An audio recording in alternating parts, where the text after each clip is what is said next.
may delegate authority to another person or an agent.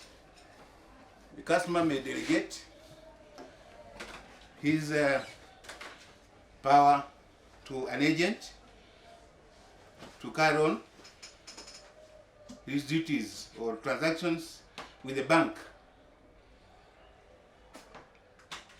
The bank will expect the authority from the customer, which is properly given to the agent, and the customer must sign that authority. The customer must give limited authority, and must also the bank must give the standard format to the customer, because they are not valid. The customer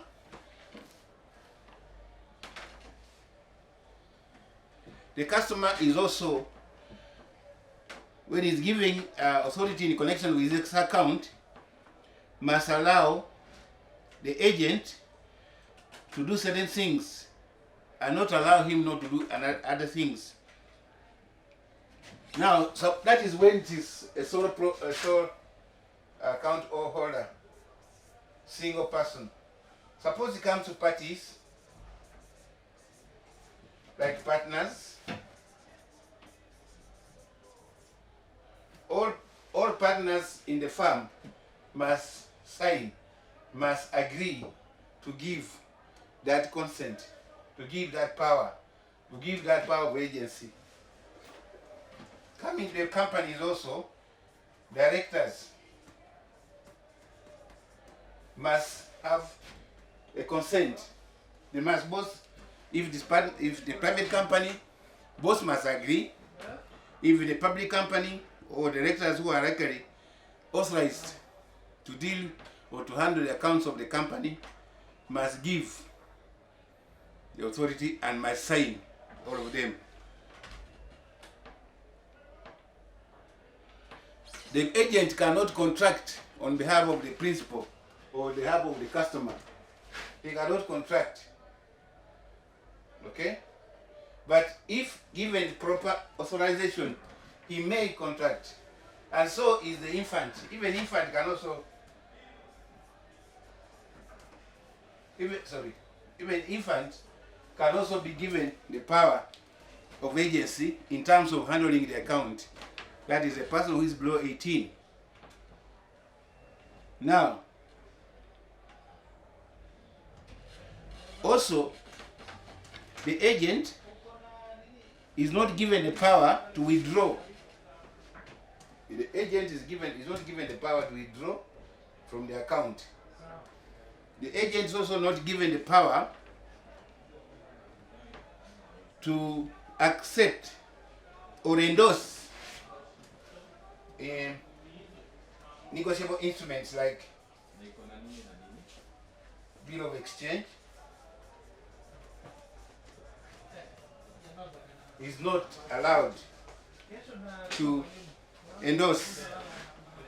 Now,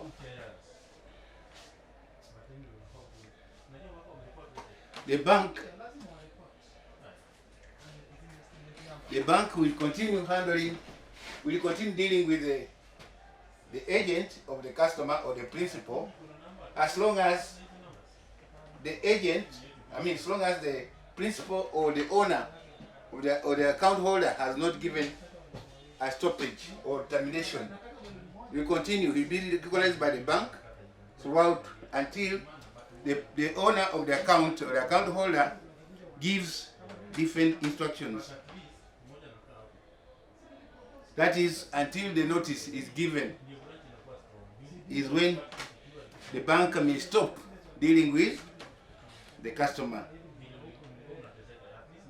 And if the principal has to terminate the agency, it must be in writing and must be signed. The principal must sign that authorization or that order of terminating the contract between him and the agent. Now, The agent must also give his placement signature, which will be recognized by the bank.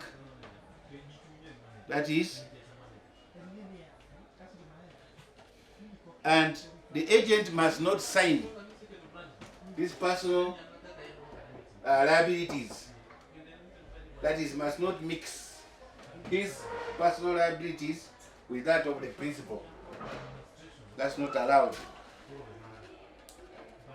So the agent does exactly what if the owner of the account will do.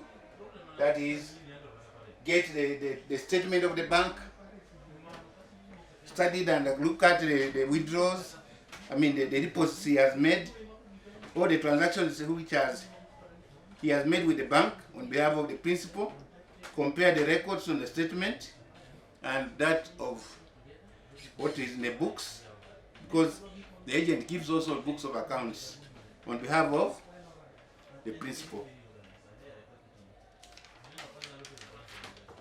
Now, I've just said that the parties, as we say, we have sole proprietor. He gives the agent that he can have authorization, like the power of attorney.